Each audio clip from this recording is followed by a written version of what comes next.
오늘 말씀의 제목은 나시린을 만드는 나시린 부모, 나시린을 만드는 나시린 부모입니다. 온니엘부터 압돈까지 계속되어 온 사사 11명에 대한 말씀이 이제 끝나고 나서 마지막 사사 삼손이 남았습니다. 이 삼손에 대한 이야기가 오늘 본문을 비롯해서 4장에 걸쳐 나옵니다. 그만큼 삼손에 대해서 또 삼손을 통해서 하나님께서 하시고자 하시는 메시지가 많다라는 의미이겠죠.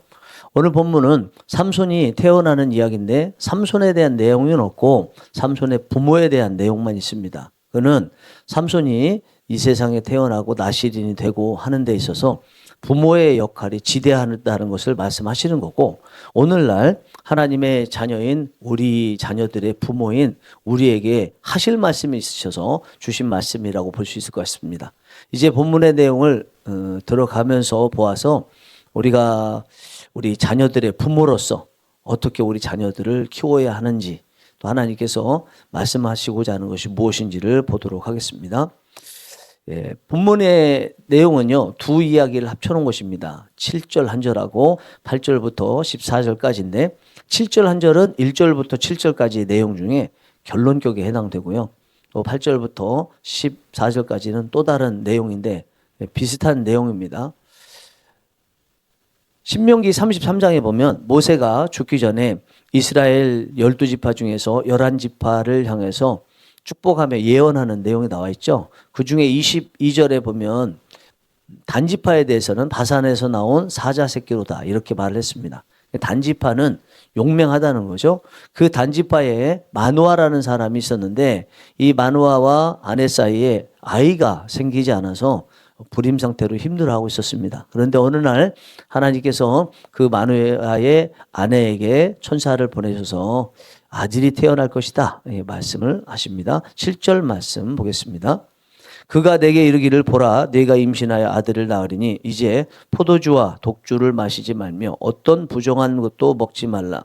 이 아이는 태에서부터 그가 죽는 날까지 하나님께 바쳐진 나시림이 됨이라 하도이다 아니라. 이 말씀은요 4절 5절에서 천사가 마누아의 아내에게 했던 말을 이 아내가 마누아에게 다시 인용하면서 이야기를 한 겁니다. 그래서 귀에 하더이다 하니라 이렇게 천사가 어떤 사람이 말했습니다라고 말을 한 거죠. 여기 나시린이라고 되어 있죠. 앞으로 마누아와 아내 사이에 태어날 아기는요 나시린이래요. 이 나시린 규정이 민수기 6장에 나와 있습니다. 이 나시린에게는 3가지에 대해서 하나님께서 금지하는 명령을 주셨어요. 하나는 부정한 음식, 포도주, 독주 이런 술 마시지 말라라는 것이었고, 또 머리에 삭도를 대지 말라, 즉 머리를 깎지 말라, 시체를 만지지 말라, 이 3가지에 대한 명령의 말씀을 주셨습니다. 이 나시린이 2종류가 있었습니다. 정해진 기한까지만 나시린으로 있는 사람이 있고 평생 나시린으로 있는 사람이 있습니다. 평생 나시린으로 있는 사람이 오늘 본문에 나와 있는 삼손과 유명한 사무엘 그리고 세례 요한 이 3사람이 성경에서 나와 있습니다. 아내로부터 임신하지 못하던 아내가 임신하게 된다고 하고 그 태어날 아기가 나시린이 될 것이라는 이야기를 마누아가 들었습니다. 들었으면 이상하다. 어떻게 나지? 하여튼 나름대로 생각도 할 수 있는데, 그러나 생각에서 그치지 않고 하나님 앞에 기도했습니다. 하나님, 아내에게 나타났던 그 사람 하나님이 보내신 것 같은데 보내주시옵소서. 그리고 어떻게 키워야 될지도 좀 알려주세요라고 기도하니까 하나님께서 그 기도를 들으시고 천사를 다시 보내십니다. 8절 9절입니다. 마누아가 여호와께 기도하여 이르되 주여 구하옵나니 주께서 보내셨던 하나님의 사람을 우리에게 다시 오게 하사 우리가 그 낳을 아이에게 어떻게 행할지를 우리에게 가르치게 하소서 하니 하나님이 마누아의 목소리를 들으시니라. 여인이 밭에 있을 때에 하나님의 사자가 다시 그에게 임하셨으나 그의 남편 마누아는 함께 있지 아니하니라. 마누아의 기도의 내용을 보니까 이런 내용이에요. 아내에게 하나님께서 누군가를 보내셨다고 하는데, 그리고 아들을 낳는다고 했는데 그게 사실입니까? 그리고 그 아들이 나시린이 된다고 하는데 나시린이 된다고 그러면 우리가 어떻게 키워야 되겠습니까? 그러니 이것을 알 수 있도록 아내에게 보내셨던 그 사람을 우리에게 다시 보내주세요. 이렇게 이 이야기를 기도를 한 것이고요. 하나님은 그 기도를 들으시고 또 다시 마노아의 아내에게 이 사람을 천사를 보냈어요. 이것을 보면 분명히 기도는 마노아가 했는데 기도 응답은 마노아에게 하신 것이 아니고 아내에게 했던 것을 볼 수 있습니다. 이거는 우리가 기도할 때 하나님께서 직접적으로 기도한 우리에게 응답하시기도 하지만 많은 경우에 있어서 그렇게 하지 않으시고 다른 사람을 통해서 응답하신다는 것을 의미하죠. 특별히 오늘 본문에서는 마노아의 아내가 삼손을 낳을 당사자이기 때문에 기도를 마노아가 했다 할지라도 하나님께서 이루실 그 당사자인 마노아의 아내에게 천사를 보내셨다고 볼 수 있습니다. 어쨌든 우리가 기도하게 되면 하나님께서 우리에게 직접적으로 응답하시기도 하지만 주위의 사람들을 통해서도 응답하신다는 것입니다. 특별히 성경에서 계속 신구약 성경에서 반복해서 나오는 기도 응답을 위해서 대신 말하게 하시는 사람들이 있습니다. 그 사람들이 선지자이고 제사장이고 신약 시대 같은 경우는 사도 있고 또 집사님이고 그렇죠.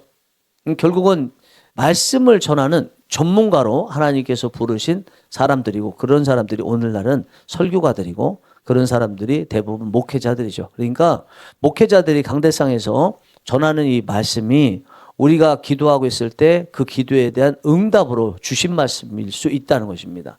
특별히 기도도 하지만 어떤 특별한 기도 제목이 있어서 기도해야 될 때가 있잖아요. 그런 경우에는 하나님께서 나에게 직접 응답을 주실 수도 있지만 강대상에서 선포되는 말씀을 통해서 주실 수 있다고도 생각하면서 선포되는 말씀을 들을 때 귀 기울여 들어야죠. 그리고 자신이 기도했던 기도 제목을 기억하면서 결부해서 들을 수 있어야죠.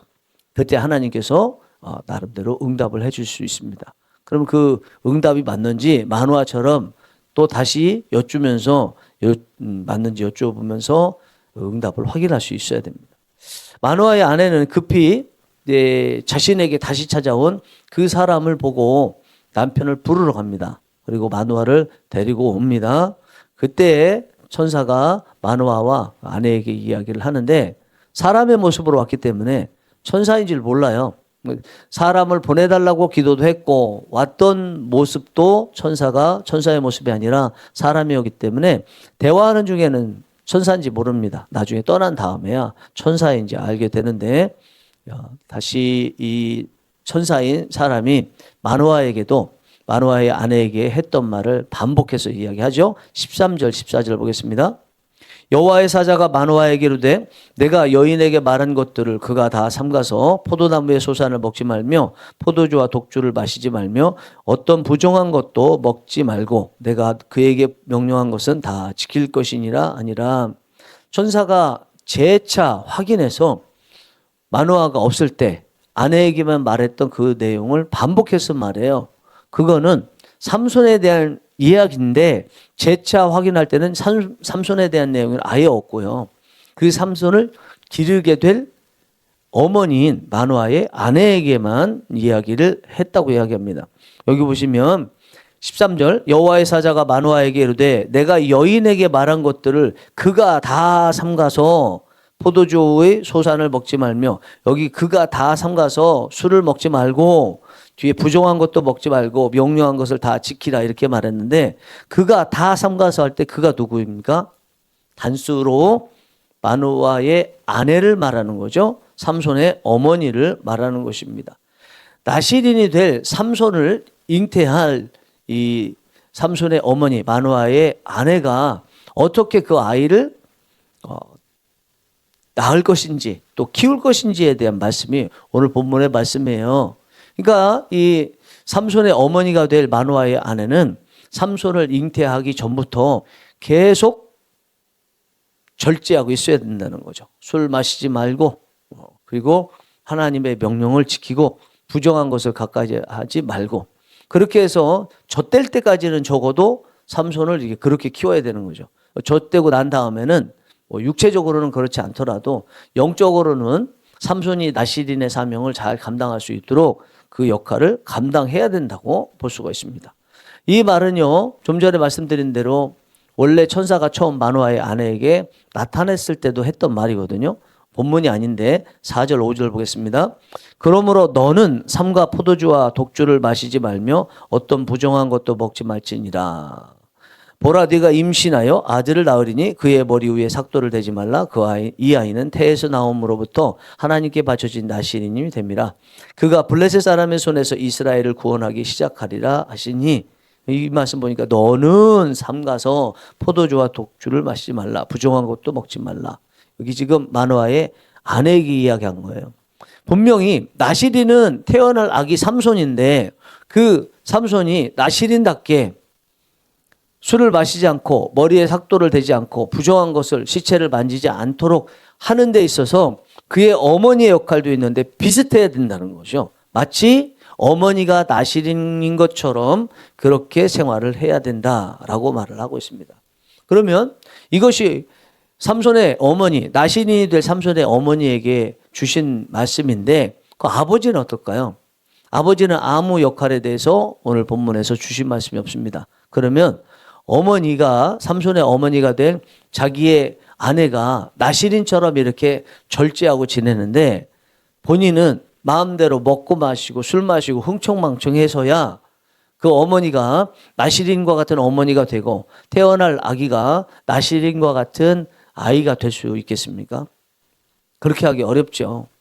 우리가 오늘 본문에 나와 있는 이 태어날 삼손이 어머니 뱃속에 나시린으로 나기 위해서 있게 되는데 그것을 위해서 일종의 어머니가 태교육을 하는 거죠. 태교를 하는 거죠. 기독교인 아니고 하나님의 자녀가 아니라 할지라도 아이를 갖게 되면요. 많은 부모들이 제대로 됐다면 태에서부터 아이를 교육해야 된다고 생각하고 태교를 하지 않습니까? 그 태교하는 동안에 여러 가지 절제를 하고 좋은 이야기를 들려주고 좋은 음악을 들려주잖아요. 그것이 어머니 혼자 하지 않지 않습니까? 아버지도 같이 하잖아요. 오늘 본문에 나와 있는 삼손이 나시린으로서 마노아의 어머니의 뱃속에 들어서게 된다. 그리고 그 삼손이 나시린으로 이 땅에 태어나서 역할을 감당할 수 있도록 뱃속에 있을 때부터 어머니가 역할을 감당해야 된다는 것은 아버지도 같이 감당을 해야 된다는 것 아니겠습니까? 어머니는 직접적으로 삼손에게 영향을 주고 아버지는요 간접적이지만 전체적으로 영향을 줘야 된다는 것을 의미하는 거죠. 이렇게 비유를 들어볼 수 있을 것 같아요. 삼손이 운동선수예요. 그런데 삼손의 어머니가 선배예요. 그래서 삼손이 운동을 잘할 수 있도록 또 운동선수다운 품격을 가질 수 있도록 직접적으로 영향을 미치는 것 같은 것이 어머니의 역할이 한다면 아버지의 역할은 감독과 같은 역할이죠. 같이 필드에서 들어가지는 않지만 전체적으로 조율해서 어머니도 삼손에게 좋은 영향을 미치고 직접적으로 또 삼손도 좋은 영향을 전체적으로 받을 수 있도록 감독과 같은 역할을 하는 게 아버지가 해야 될 역할이라는 거죠. 오늘 본문에서는 그 역할을 어떻게 감당합니까? 하나님 앞에 기도하는 것으로 감당하죠. 마노아의 자기 아내가 어떤 하나님이 보내신 사람을 만났다는 이야기를 듣고 그냥 생각만 하거나 의문만 가지고 그친 것이 아니라 하나님 앞에 기도하잖아요. 그의 기도로 하나님께서 처음 보냈던 천사를 사람의 모양으로 다시 보내시고 마노아가 그것을 온전히 받아들이고 준비하면서부터 삼손의 나시린의 삶이 시작된 거잖아요. 그의 기도가 이만큼 중요했던 것입니다. 그러면 우리가 자녀들을 나시린과 같이 키울 때 아버지가 해야 될 역할이 뭐라는 거예요? 기도하는 거라는 거죠. 어머니도 기도해야 되지만 아버지가 기도를 해야 된다는 것입니다. 전체적으로 나시린과 같이 키우기 위해서 무엇을 해야 되는지 하나님께 여쭤보기도 하고 하나님께서 감동을 주셔서 무엇을 해야 되는지 알면 또 실제적으로 그것이 이루어질 수 있도록 환경도 조성하고 실제적으로 행동도 해야 된다는 것을 의미하는 거죠. 오늘 본문에서 하나님께서 나시린으로 태어날 삼손이 나시린이 되도록 하는 데서 직접적으로 연관을 주셨던 대상은 마노아의 아내였습니다. 이렇게 나시린이 되는 데 있어서 어머니 역할이 직접적으로 중요하다는 거죠. 그러나 그와 함께 아버지 역할도 중요하다라는 것을 오늘 본문을 통해서 분명히 알 수가 있습니다. 본문에서 하나님께서 천사를 보내셔서 마노아의 아내에게 나실인이 될 삼손을 키우는 데 있어서 나실인 부모와 같이 되도록 요구하신 내용은 뭐예요? 한마디로 이야기하면 절제죠, 절제. 그렇죠? 네. 나실인이 될 삼손도 나실인 규정에 따라서 받은 세계의 사명이 절제에 대한 것이고, 그 절제할 나실인이 될 아들을 키우는 데 있어서 어머니가 해야 될 것도 절제고요. 그러면 어머니인 아내 함께 나실인을 아들을 만들 아버지의 역할도 해야 될 것이 절제라고 볼 수 있죠. 먹을 수 있지만 자녀가 나실인으로 사는데 방해가 되고 장애물이 된다면 먹지 않는 거, 말할 수 있지만 하지 않는 거, 이것이 바로 나실인을 만들 나실인 부모의 모습이라고 생각합니다.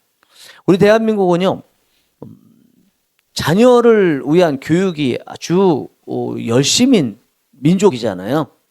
교회도 마찬가지였습니다. 그러다가 어느 순간부터 교회에 다음 세대라는 말이 들어왔잖아요. 다음 세대를 키우자, 다음 세대를 하나님의 자녀답게 키우자, 이런 말들이 계속 나오면서 교회의 대부분 자녀들을 이야기할 때는 자녀라고 말하지 않고 뭐 중고등부 이런 거 표현 쓰기보다는 다음 세대 뭐 이렇게 이야기를 하지 않습니까? 그래서 다음 세대에 대한 붐이 일었고 지금도 다음 세대라는 용어를 사용하고 있습니다.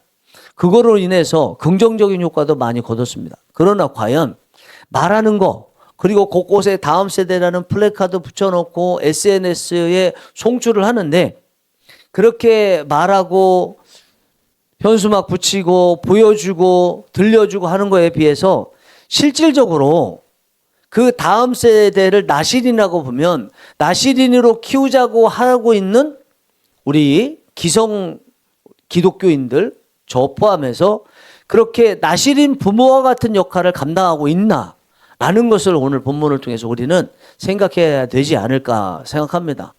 말하고 붙이고 보여주고 있는, 그렇게 캠페인 벌이면서 일종의 죄송한 표현이지만 선동하고 있는 그런 내용에 비해서 그만큼 우리가 나실인 부모와 같은 역할을 감당하고 있나라고 생각해 봐야 된다는 거죠. 여러분 생각이 어떻습니까? 감당하고 있는 것 같습니까? 오늘 본문에서 나실인인 삼손, 그리고 그를 키울 어머니 마노아의 아내에게, 그리고 결국은 마노아도 받게 된 하나님으로부터의 그 메시지, 결국은 절제인데 과연 오늘날 교회의 기성세대들이 절제를 잘 하고 있는 것 같으신가요? 말하는 거 절제하고 먹을 거 절제하고 이렇게 하고 있는 것 같습니까? 그리고 보는 거 절제하고. 요즘 시대는요, 정말 소리들도 많습니다. 다 큰 소리예요. 그리고 글자들도요, 다 큰 글자고 다 내 걸 봐라 하는 걸로 강조된 색깔들의 글자들이에요. 글자가 영상이 되었어요. 글자가 큰 소리가 되었어요. 모두 크고 모두 내 것만 봐라고 색깔을 입혔기 때문에 어느 것을 봐야 될지 모르는 평가, 전반적으로 다 평준화가 돼서 하향 평준화가 되어 있는 상태에 있습니다. 그러니까 뭐가 중요한지 알 수가 없어요. 이런 상태이기 때문에 교회의 기성세대들도 계속 그렇게 목소리를 내고, 그리고 눈으로 내 거 봐라라고 소리 내고 있는데, 그것들이 보면 불신자들과 별반 다르지 않아요. 먹을 거 다 먹고 말하고 싶은 거 다 말하고 세상 사람들과 똑같이 데모하고 세상 사람들과 똑같이 하는 그런 모습이 오늘날 우리 기독교 기성세대들의 모습이 아니에요.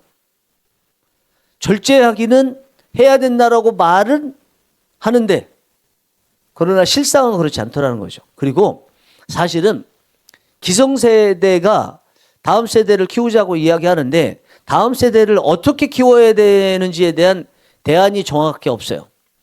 성경적이지 않아요. 왜 성경적이지 않나? 성경적이라면 오늘 본문에 나와 있는 대로 절제를 말해야 되는데 본인들이 절제를 하지 못하고 있기 때문에 절제하자는 내용을 하지 않아요. 여러분 어떻게 생각하십니까? 제가 과하게 이야기하는 것 같습니까?